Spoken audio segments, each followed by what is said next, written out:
Athletes will do anything they can to get the upper edge on their opponents, and sometimes the things they're willing to do don't really make a lot of sense. But if it means that it will give them the chance to win, then why not? Keeping that in mind, here are the top 6 strangest NHL superstitions. Patrick Roy. We've all been guilty of talking to ourselves out loud, but Patrick Roy took it to a whole other level in the 1986 Stanley Cup Finals. It started during the national anthem. Roy turned to the post and said, "Come on guys, help me out." Roy went on to say, "Before the game, I gave them direction. The goalposts were always with me." To make things even stranger, Roy then said, "They talk back to me. Sometimes they say, bing, but some nights they have a bad night too." Sure, this is strange, but can you really blame the guy for doing it? His career in the NHL was unbelievable, winning 4 Stanley Cups and 3 Vezina trophies. Heck, I'd marry a goalpost if it gave me the same career as Patrick Roy's. Glenn Hall. We've got another goalie on the list, and this time it's much weirder than just talking to goalposts. Glenn Hall's superstition was, are you ready for it? You should brace yourself. Forcing himself to puke before every game. He believed that doing so would improve his on-ice performance. I've heard of waiting 30 minutes after you eat before you swim, but I've never heard about puking before you play hockey. I don't think I'm going to try this one. Plus, I play men's league, so if I puke, it'll just be because I'm really out of shape. When asked about his superstition, Glenn Hall said, "I got the feeling I wasn't giving everything I had if I didn't go through it. I also felt I played better. I felt if I wasn't wired, I wasn't playing well. I'd get up in the morning and I couldn't wait for game time." Similar to Patrick Roy, Hall saw great success in the league and was inducted into the Hall of Fame in 1975 with 407 career wins. He won 1 Stanley Cup, and on top of that, 3 Vezina trophies. Ed BELFOUR. Staying on trend with goalies, I mean, they are typically the weirdest ones in the dressing room anyway. BELFOUR's superstition was equipment related. He actually refused to let anybody except himself touch his own gear. BELFOUR said, "If you touch my stuff, I'll kill you."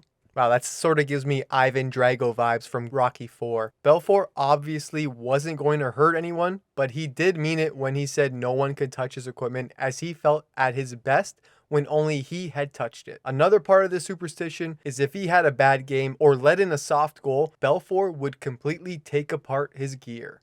Wayne Gretzky. The Great One had many superstitions, but the weirdest one has to be putting baby powder on his stick before games. He'd basically treat his hockey stick like it was an infant or something. Gretzky said, "I don't like my hockey sticks touching other sticks. I don't like them crossing one another, and I kinda have them hidden in the corner. I put baby powder on the ends." I think it's essentially a matter of taking care of what takes care of you. Since we're already talking about Gretzky, why don't I just go ahead and fire off some of his other superstitions? He refused to have his hair cut while on the road, and the one time he got his hair cut on the road, the team lost. When getting dressed for a game, he puts on his bottom half left to right and then his top half left to right.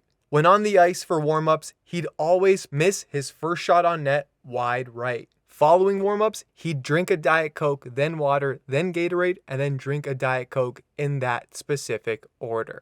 Sidney Crosby. Crosby has brought a whole new meaning to the word perfectionist with his stick superstition. He's kind of a hybrid between Gretzky and BELFOUR when it comes to this superstition. With each of his sticks, every single one of them must be cut to a specific and exact length while being taped in the same specific way. Once they're taped up, no one can touch them, and if they do, Crosby is forced to retape the stick as he feels like the stick wouldn't perform to its full potential, which, if you think about it, is a complete insult to anyone who touches the stick. So I guess if you see Crosby go scoreless in a game, it's probably because someone touched his stick and didn't tell him. The New York Islanders. Well, there's no sugarcoating this one, so I'll just come out and say it. This one involves a bag of elephant poop. Yep, I said it, elephant poop. Throughout the 1975 playoffs, the Islanders upset the Penguins after trailing 3-0 at the start of their series. During the Islanders' previous series against the Rangers, the team carried around a bag of elephant poop for good luck. How the heck does that even happen? Well, apparently the circus was in town at Madison Square Garden, and somehow the gag turned into a good luck charm. Speaking of gag, just talking about this makes me want to gag. How come whenever something gross happens, people insist it's good luck? Oh, a bird pooped on your head? Good luck. Oh, an NHL team carries animal poop for games because they think it's good luck? Well, I can't make fun of this one because I guess it worked. So, needless to say, I'm making a quick stop to the zoo before my next hockey game. Now, those were my top 6, but here are some honorable mentions. Carl Alsner taps his stick 88 times during the Canadian national anthem before every game and then proceeds to outline a maple leaf with his stick on the ice.